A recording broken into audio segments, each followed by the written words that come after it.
Welcome to Audiobook Summary Channel. Today, we're diving into a book that confronts one of the biggest enemies of dreams and aspirations, procrastination, disguised as someday.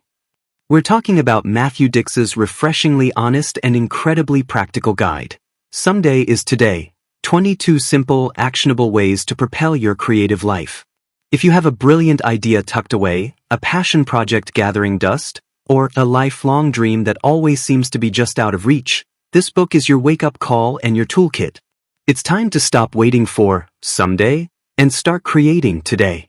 Matthew Dicks is an author, storyteller, and educator known for his insightful, often humorous, and always actionable advice on writing and living a creative life. Unlike many theoretical guides, Someday is Today springs from Dicks's own struggles and triumphs in balancing a demanding day job, family life, and a prolific creative output. He doesn't just tell you what to do, he shows you how he does it with raw honesty about the daily grind and the psychological battles involved. The core premise of the book is simple but profound: someday is a lie. It's a seductive trap, a comforting fiction we tell ourselves that allows us to postpone our dreams and avoid the discomfort of starting. We imagine a mythical future when we'll have more time, more energy, more clarity, or fewer distractions. But that day never comes. Life relentlessly fills the space we give it, and our creative projects are perpetually pushed to the back burner. Dicks argues that creativity isn't about grand gestures or massive blocks of time. It's about consistency and showing up, even in small ways, every single day. He deconstructs the romanticized notion of the artist waiting for inspiration and replaces it with the disciplined reality of the artisan who simply gets to work. The book isn't just for professional artists, it's for anyone who wants to bring a creative idea to life, whether it's writing a novel, learning a new skill, starting a business, or even organizing their home. It's about taking intentional action, no matter how small, to chip away at your someday projects until they become your today reality. Dicks provides 22 distinct strategies, but they coalesce around several key principles designed to dismantle the someday myth. One of the most powerful is the concept of the semicolon and the shovel. Dicks explains that every creative project is an act of problem solving. We often hit a semicolon moment, a point where we don't know what to do next. Instead of getting stuck, he advises us to ask, what do I know I need to do next? And then to use the shovel, the small, consistent effort, to dig into that problem. You might not know the whole path, but you know the next logical step. The key is to never end a work session at a semicolon. Always leave yourself with a clear, small task for next time, so you can start immediately without friction. Another crucial strategy is the power of the single line. This is perhaps the most famous and counterintuitive technique. Dicks advocates dedicating just one single minute to your creative project every day. Not an hour, not even 15 minutes. Just 1 minute. The brilliance of this is its utter simplicity and lack of intimidation. It's so easy that you can't make an excuse. It bypasses resistance, builds consistency, and allows you to chip away at huge projects over time. A novel, for example, can be written one sentence at a time, 1 minute at a time. The cumulative effect is astounding. He also introduces the 5-minute story, emphasizing that creativity thrives on constraints. By forcing yourself to distill an idea into a very short form, you learn economy, focus, and the art of the essential. This applies not just to storytelling but to any creative problem. What's the essence of this idea? What's the smallest viable unit? Dicks challenges our perceptions of time and productivity. He encourages us to embrace the margins. We often lament not having enough large blocks of time for creative work. But Dicks reveals that the hidden gems of productivity lie in the small, fragmented moments that litter our day, waiting in line, sitting on the train, during a commercial break, or even while brushing your teeth. These margin moments add up.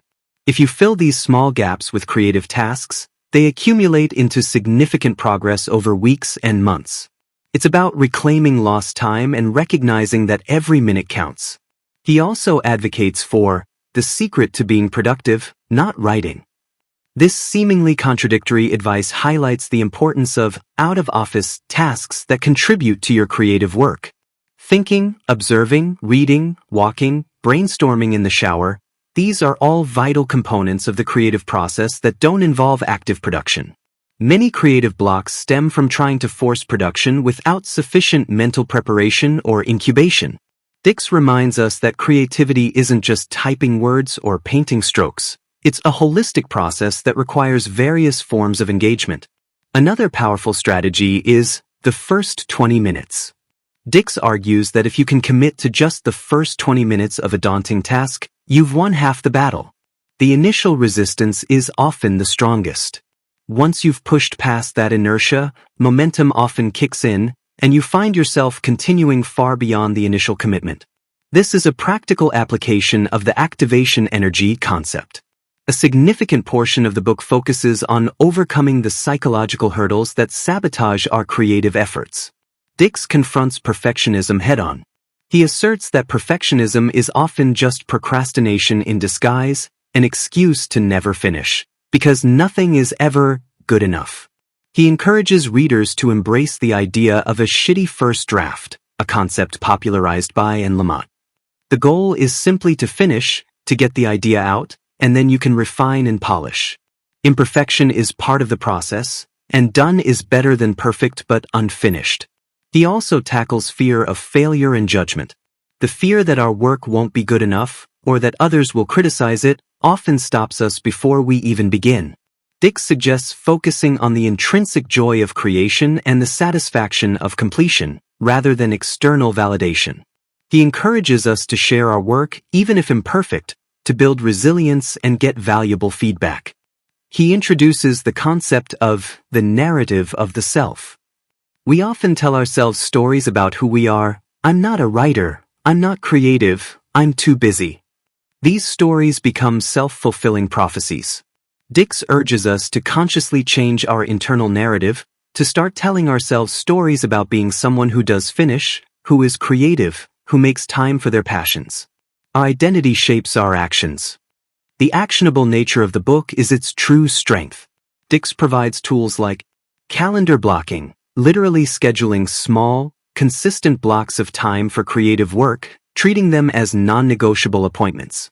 The habit of note-taking, always capturing ideas, observations, and snippets of inspiration.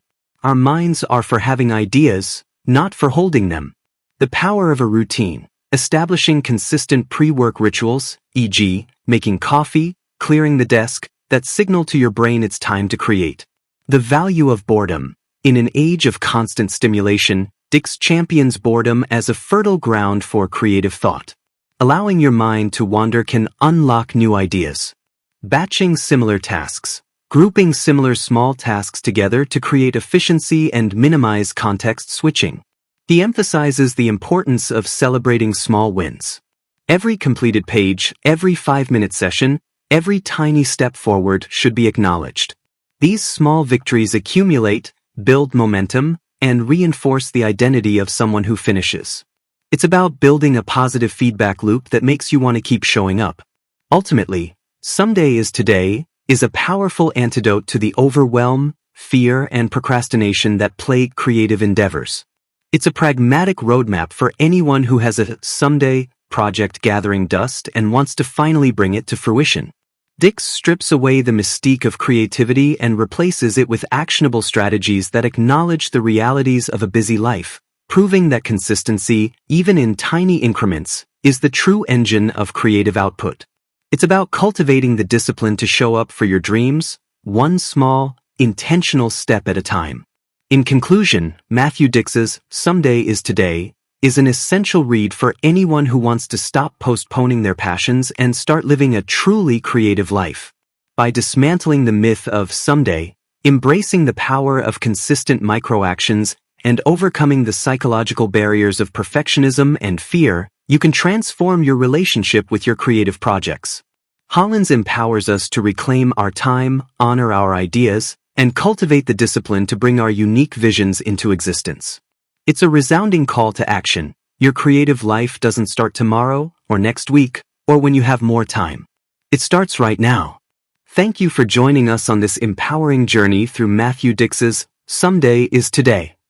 If this summary has inspired you to dust off your dreams and take that crucial first step, we highly recommend diving into the full book for its comprehensive strategies and inspiring stories. Remember to like, share, and subscribe to our channel for more summaries designed to propel your productivity and creative endeavors. Until next time, make today your creative masterpiece.